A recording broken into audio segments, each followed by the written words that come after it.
Hi everyone, this is Shingi, and today I want to talk about whether or not the West can actually divest from oil and gas and transition primarily towards the use of renewables. Over the past decade, calls within the West for reducing dependence on oil and gas have only grown louder. From a fringe environmentalist platform to now a mainstream liberal political position, the idea of reducing oil dependence comes both in the context of mitigating the very real effects of climate disaster, as well as reducing dependence on specifically what are perceived to be immoral oil-producing states, such as Saudi Arabia, Iran, and Russia. In light of the climate science, states across the world have made broad commitments to reducing CO2 emissions in the form of treaties such as the Paris Agreement in 2015. However, only 16 of the 190 countries who signed the agreement have been able to actually even meet the basic commitment of developing national policy capable of driving necessary change. Only 3 of the 16 are Western: Canada, Norway, and Macedonia. If we include Singapore and Japan, only 5 of the 16 are mature economies. And Canada is the only major oil exporter on this list of 16.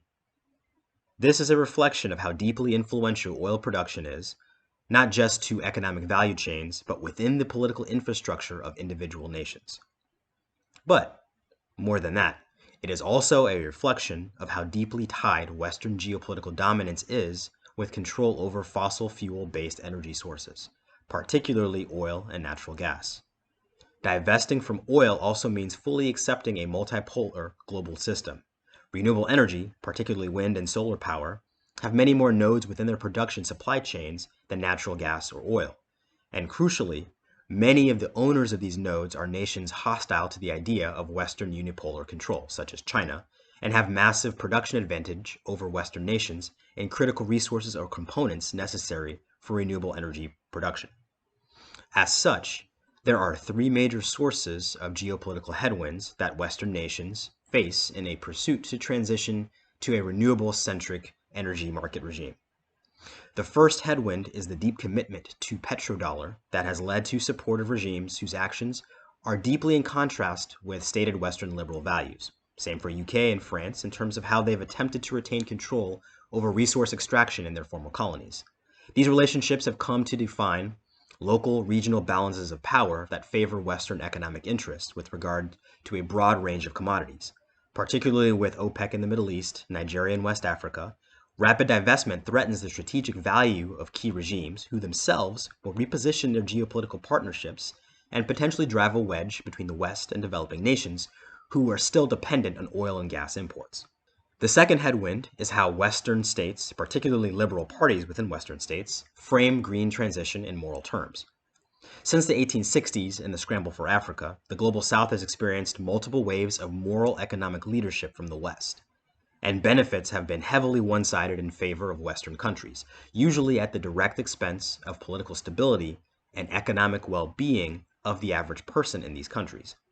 Much of Western liberal doctrine is a messy combination of democratic peace and strict ideological adherence to market liberalization, even at the expense of internal domestic stability of target countries. The foundation of the Western relationship with the Global South is one of social engineering, and the belief that the West has the moral right to dictate the fiscal and monetary policy of non-Western foreign nations, and that failing peaceful compliance, and with lack of leverage via control over key commodities and trade routes, the West has the ultimate right and authority to directly or indirectly force regime change. But here, there is an inherent tension between the actual ideals of liberal democracy, which include the right to self-determination held by sovereign nations, and Western liberal foreign policy doctrine, which seeks to impose Western political and economic norms on sovereign nations who practice conflicting norms, going so far as political manipulation, economic sabotage, and even military invasion when such actions suit Western interests. In short, exporting democracy has led to decades of unmitigated failures that have created power vacuums across huge swaths of Latin America and the Eurasian and African continents. These vacuums have led to massive waves of refugee and humanitarian crises that have created major shifts in the demographics of the United States and in Europe via massive in-migration of those fleeing the carnage of those very failed foreign policies. They have also directly led to the rise of enemies such as the Taliban, Al-Qaeda, ISIS, Putin, and more. The attempt to export democracy out of both moral and economic self-serving intentions has had the perhaps ironic but certainly predictable effect of creating a world that is increasingly hostile to Western liberal norms and increasingly skeptical of partnership with Western liberal democracies. Further, the wide disparity in terms of existing infrastructure means that priorities are not aligned. Western nations have by far the highest per capita carbon emissions, but are demanding developing nations bear a disproportionate share of emissions reduction. Crucially, without making financing, intellectual property, or Western expertise readily available. Western nations themselves are missing carbon dioxide emissions reduction targets. All of these things make agreements completely toothless. What keeps the whole system together is the massive global demand for US dollars created by the petrodollar system, which in part backs up the US's ability to guarantee against default. Being the world's reserve currency is what allows the US to continuously raise its debt ceiling in order to keep funding the world's largest and most powerful military and executing against the core Western foreign policy doctrines.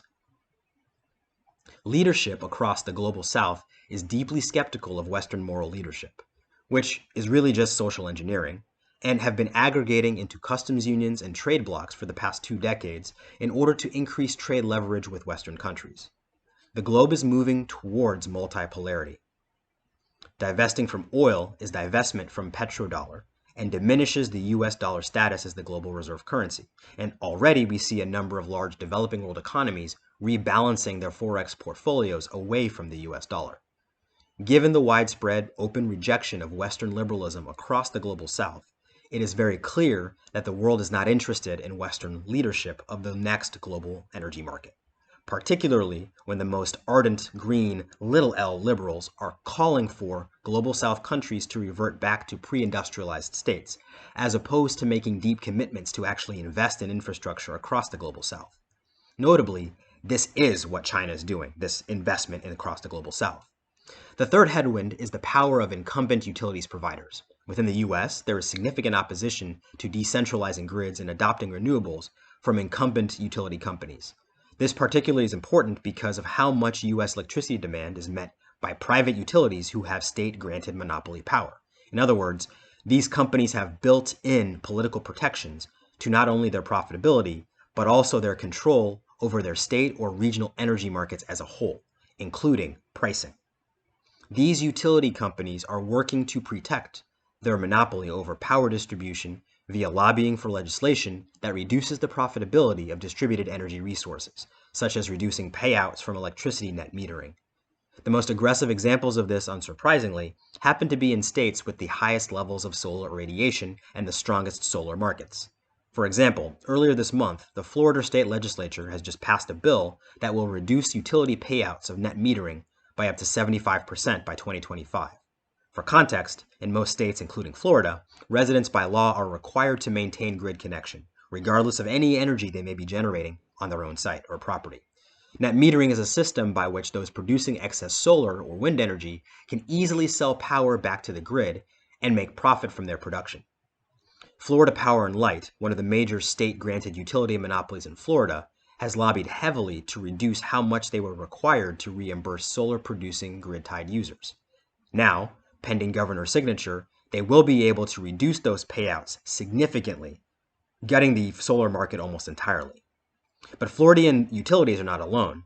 Within the state of California, a similar effort to reduce utility payouts, spearheaded by the same Pacific Gas and Electricity utility monopoly responsible for a series of highly destructive wildfires over the past 5 years, was tabled indefinitely in February of this year by the California Public Utilities Commission.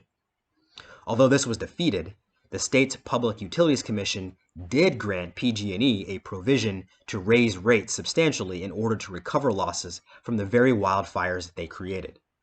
This also puts a spotlight on how decentralized the nature of legislative power is across the U.S. and how it will continue to be a significant Achilles heel in mobilizing resources and capital across the country in a concerted manner to support the passage and uniform implementation of national-level energy transition. At national level, both utilities as well as oil and gas lobbies have affected state capture via intensive lobbying among Republicans. meaning the Democrats will need decisive control over the Senate in November of this year to be able to pass federal legislation. A weak, volatile economy with high prices at the pump will make this incredibly difficult for Democrats, who have struggled since 2016 to create a platform that goes beyond making each vote a referendum on progressive respectability politics. To create a politically viable policy platform for divesting into renewables, they will likely need to dive deeper into non-ideological framing of economic solutions and move away from liberal conservative culture war framing that they've been stuck in since the end of the Obama administration. At the moment, though, the Democratic Party is highly fractured ideologically at a time when their opposition is more united than ever. President Biden has historically been a moderate, arguably even neoliberal in terms of the political and economic platforms that he's actually supported, both as a legislator and as vice president. The strong influence of progressivism within the party, along with the DNC's strategy of going all in on the use of grievance identitarian politics to secure a multi-ethnic, virtually permanent voter bloc, has accelerated a multi-decade trend in the growing polarization within American politics, diminishing the prospect of decisive control over both Congress and White House that is necessary for making sweeping legislation that would rapidly transition the country towards divestment from renewables and meeting its Paris Agreement obligations.